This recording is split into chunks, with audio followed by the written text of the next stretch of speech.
इस खबर के प्रायोजक हैं Lohianagar mount Carmel high school, Gyansthali high school और LMC कम्युनिकेशन।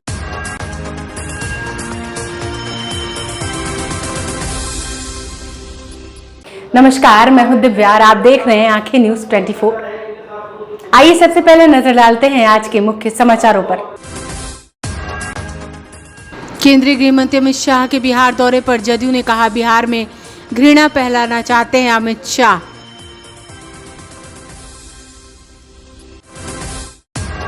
राजद के राष्ट्रीय उपाध्यक्ष शिवानंद तिवारी द्वारा मुख्यमंत्री नीतीश कुमार के आश्रम जाने वाले बयान पर भाजपा ने ली चुटकी, कहा राजनीति से संन्यास लेने का वक्त आ गया।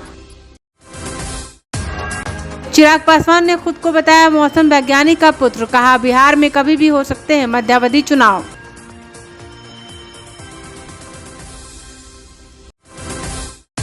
पटना के Lohianagar mount Carmel high school में पहुंचे सुपरस्टार सोनू सूद, कहा एक बिहारी सब पर भारी।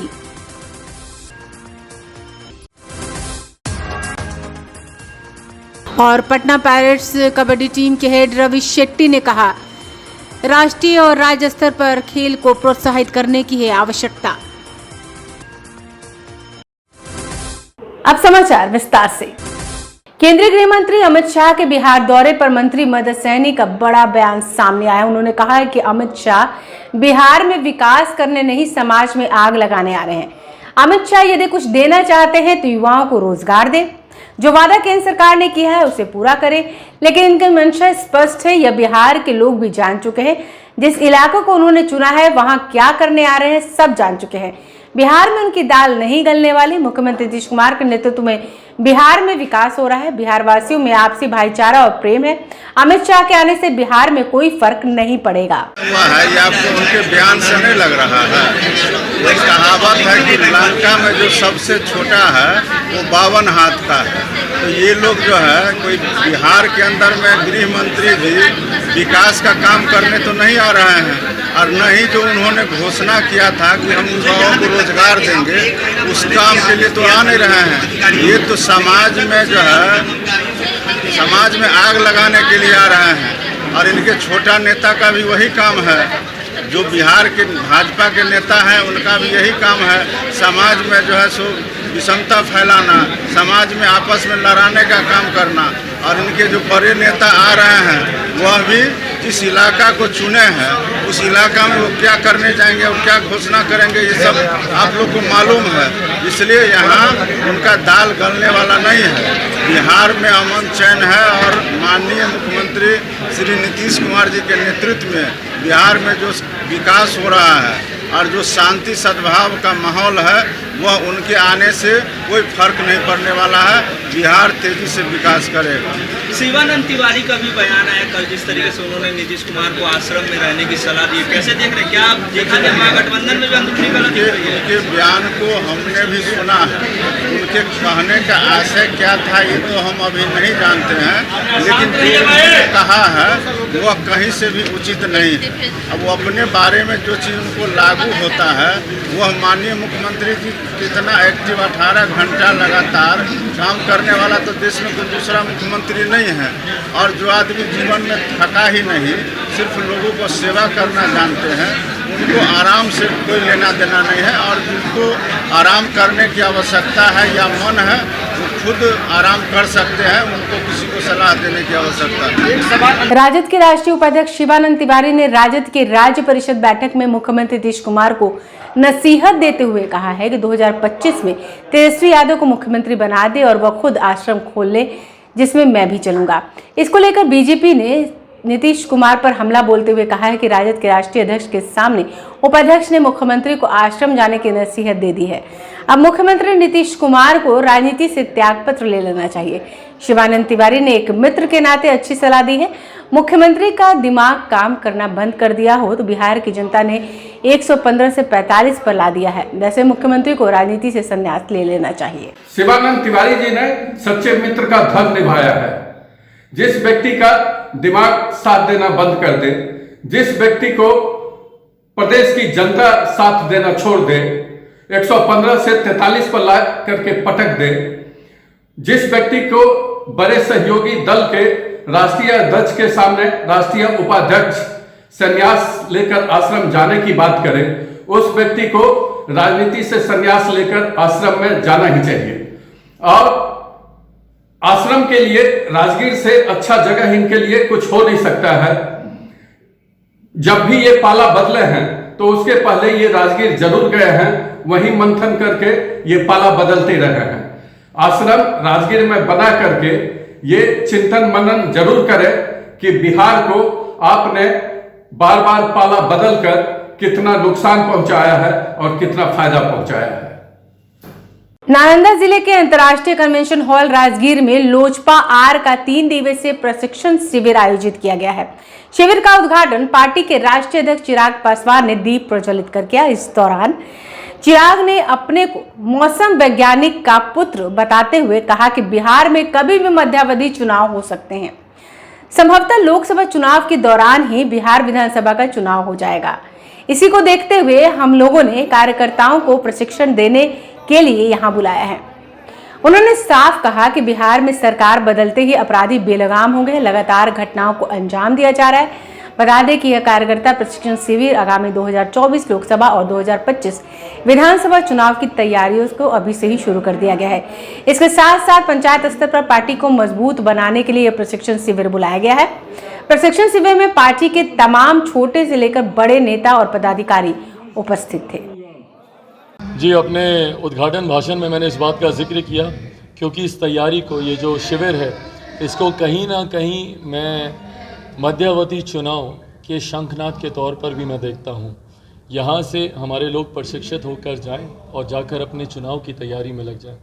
बिहार में आज की तारीख में जिस तरीके से एक अराजकता का माहौल बना हुआ है, मुझे नहीं लगता कि ये सरकार लंबे समय तक चलेगी। इससे पूर्व में भी मैंने कहा था कि जो एनडीए की सरकार है वो लंबे समय तक चलेगी नहीं। मुख्यमंत्री नीतीश कुमार जी जल्द पाला बदल कर महागठबंधन में वापस आएंगे। अब इसे एक मौसम वैज्ञानिक के सुपुत्र की सूझबूझ समझ लीजिए, या उनकी रगों में मेरा खून समझ, या मेरी रगों में उनका खून समझ लीजिए, जो भी हो, पर इस बात का अनुमान मैं आज भी लगाता हूँ और मैं इस बात को मानता हूँ कि बिहार में जल्द मध्यावधि चुनाव होंगे। जिस तरीके से राष्ट्रीय जनता दल और जनता दल यूनाइटेड के नेताओं के बीच में एक टकरार, एक अदृश्य दरार दोनों के बीच में दिखती है। भाई, जनता दल यूनाइटेड के जो नेता जीत के आए वो किसके सामने जीत के आए? वो राजद के ही लोगों के सामने, कांग्रेस के ही लोगों के सामने जीत के आए। तो कल को जब चुनाव की परिस्थिति आएगी, सीटों के बंटवारे को लेकर विभिन्न मुद्दों में इनमें भी टकरार देखने को मिलेगी। इनकी टकरार तो एक कारण बनेगा ही इस सरकार के टूटने का, पर साथ में बिहार में जो एक अराजक माहौल है, बार बार मैंने महामहिम राज्यपाल जी से मैंने आग्रह किया है और मुझे उम्मीद है कि बहुत जल्द महामहिम इसको भी संज्ञान में लेंगे। जिस तरीके से बेगूसराय जैसी घटना घटी, भैया बिहार के इतिहास में हम लोगों ने कभी नहीं देखा कि अपराधी इतने बेखौफ हों कि दिन दहाड़े बंदूक लहराते हुए दनादन बिहारियों पे गोलियां बरसाते हुए आधे पौने घंटे तक मौत का तांडव वो रचें। तो ये अराजक परिस्थिति भी बिहार में राष्ट्रपति शासन लागू करने की ज़रूरत बन सकती है, ऐसा मैं मानता हूँ। मैं विश्वास रखता हूँ कि महामहिम जल्द ही केंद्र सरकार को बिहार में राष्ट्रपति शासन लागू करने की वो सिफारिश करें, ताकि बिहार में जो अराजक माहौल और अपराध जो चरम सीमा पर है उसको कहीं ना कहीं नियंत्रित किया जा सके। तो ये तमाम परिस्थितियां बिहार में मध्यावधि चुनाव के आगाज को लेकर बनती हैं, इसीलिए मैंने अपनी बातों में इसका जिक्र। समाचारों में वक्त हो चला एक छोटे से अंतराल का। I am Shalini Singh, principal of Luvyanagar Mount Carmel School. Here in our school, we give best education and good environment to our students where they can learn well. We provide here well-equipped lab, well-equipped, well-stocked library. We have here well-trained teacher also. We have a sports playground for cricket, volleyball, football, and also provision for indoor activities. So we have here security system, information and communication technology. So we have all facilities here in our school where students feel comfortable and secure.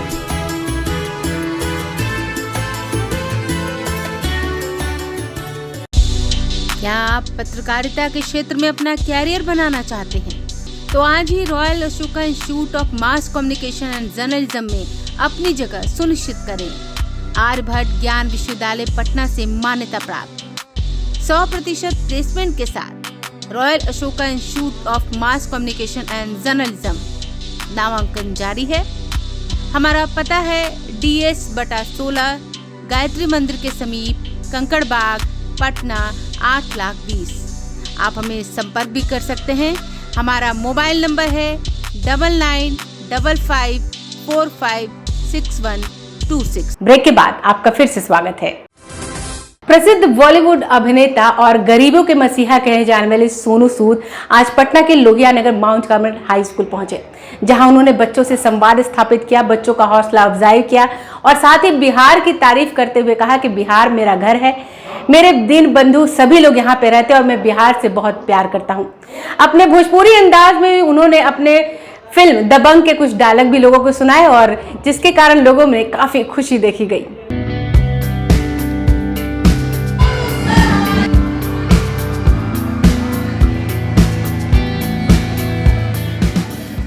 Bollywood के प्रसिद्ध अभिनेता और गरीबों के मसीहा कहे जाने वाले सोनू सूद 2 दिनों के पटना दौरे पर थे।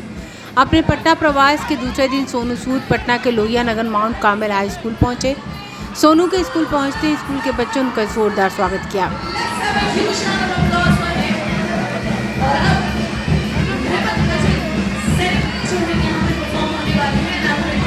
स्कूल की प्राचार्य शालिनी सिंह ने उनका पुष्पगुच्छ देकर स्वागत किया। इस अवसर पर सोनू ने स्कूल द्वारा गोद लिए गए गरीब बच्चों को सम्मानित किया।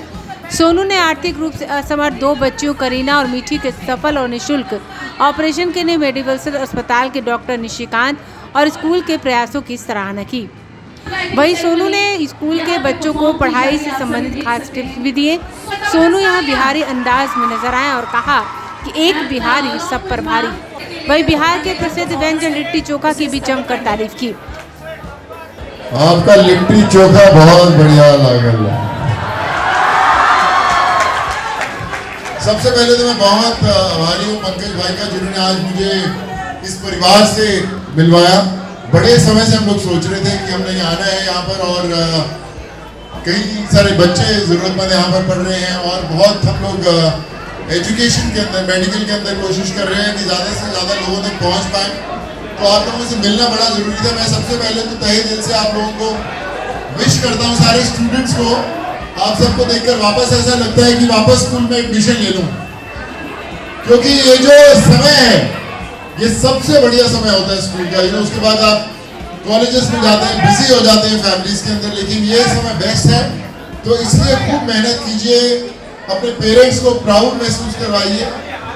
और बिहार में तो वैसे ही बहुत लोगों का दिमाग है, जितने IAS IPS ऑफिसर होते बिहार से बनते हैं, आप में से भी बहुत सारे बनने वाले होंगे। सो मैं आप सबको बहुत विशेष देता हूँ, कमाल का काम कीजिए। और मैं क्या कहता हूँ, पूरा देश, पूरी दुनिया कहती है ये एक बिहारी 100 भारी। इससे पहले सोनू ज्ञानश्री स्कूल भी पहुंचे, जहां उन्होंने आर्थिक रूप से कमजोर झारखंड के सरफराज को गोद लेने की बात कही और कहा कि सरफराज की पढ़ाई का आजीवन खर्च उठाएंगे। ज्ञानश्री स्कूल ने इसका जिम्मा उठाया। इस अवसर पर स्कूल की निदेशिका मीनू सिंह उपस्थित थी। ब्यूरो रिपोर्ट, आंखें न्यूज़ 24।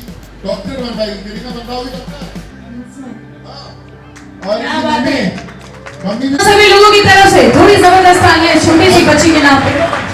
और ये देखिए कितनी छोटी सी बच्ची है मीठी, इसका भी इधर मेडिकल में ट्रीटमेंट चल रहा है। तो हम चाहेंगे कि आप सबकी दुआएं चाहिए ताकि जल्द से जल्द ठीक हो पाए।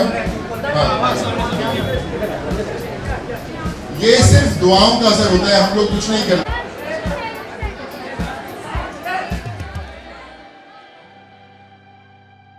Patna pirates kabaddi team season 9 चल रहा है। इसी के तहत खेल टीम का सेमिनार का आयोजन किया गया। इस अवसर पर पायरेट्स कबड्डी टीम के हेड रवि शेट्टी ने बताया कि पायरेट्स कबड्डी टीम सीजन 9 खेला जा रहा है और हमारे खिलाड़ी हर एक मुकाबला करते हुए आगे बढ़ते जा रहे हैं। उन्होंने बताया कि कबड्डी एक ऐसा खेल है जो कम पैसों में खेला जा सकता है और भारत के कोने कोने में यह खेल खेला जाता है और आज कबड्डी का हर एक खेल से आगे आ रहा है। इसके लिए राष्ट्रीय स्तर पर और बिहार के राज्य स्तर पर भी इस खेल को प्रोत्साहित करने की आवश्यकता है। मैं इसरार अहमद, इस समय मैं मौजूद हूँ पटना के पनाश होटल में और यहाँ पर कबड्डी चैंपियन की तरफ से एक प्रेस कॉन्फ्रेंस रखा गया है और हमारे साथ कोच की टीम है। आइए उनसे बात करते हैं। नमस्कार, मैं Ravi Shetty, head coach Patna pirates का टीम का। और इस बार सीजन 9वां सीजन में हम खेलने जा रहा है पटना पायरेट्स का टीम, इस बार चैंपियन बनने के लिए।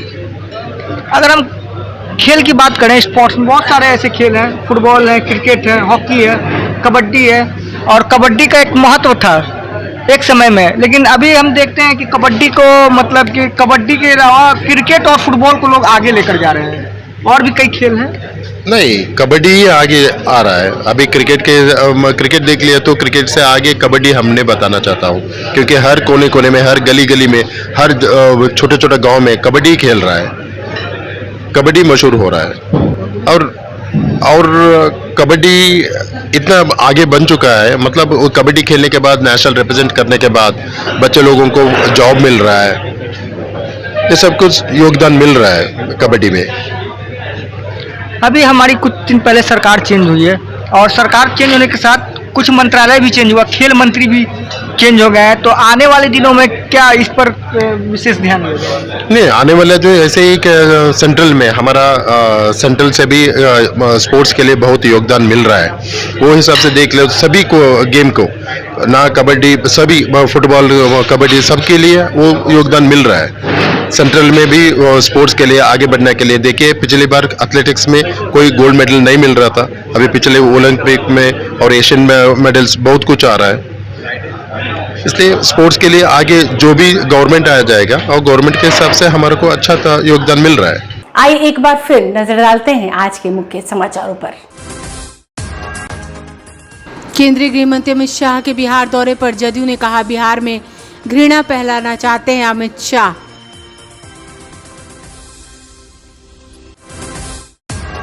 राजद के राष्ट्रीय उपाध्यक्ष शिवानंद तिवारी द्वारा मुख्यमंत्री नीतीश कुमार के आश्रम जाने वाले बयान पर भाजपा ने ली चुटकी, कहा राजनीति से संन्यास लेने का वक्त आ गया। चिराग पासवान ने खुद को बताया मौसम वैज्ञानिक का पुत्र, कहा बिहार में कभी भी हो सकते हैं मध्यावधि चुनाव।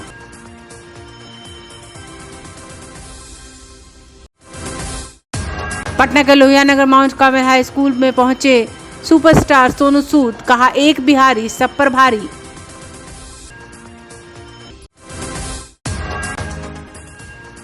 और पटना पायरेट्स कबड्डी टीम के हेड रवि शेट्टी ने कहा, राष्ट्रीय और राज्य स्तर पर खेल को प्रोत्साहित करने की है आवश्यकता। अगर आपने अभी तक हमारे चैनल को सब्सक्राइब नहीं किया है तो हमारे चैनल को जल्द से जल्द सब्सक्राइब करें, लाइक करें, शेयर करें और कमेंट करें।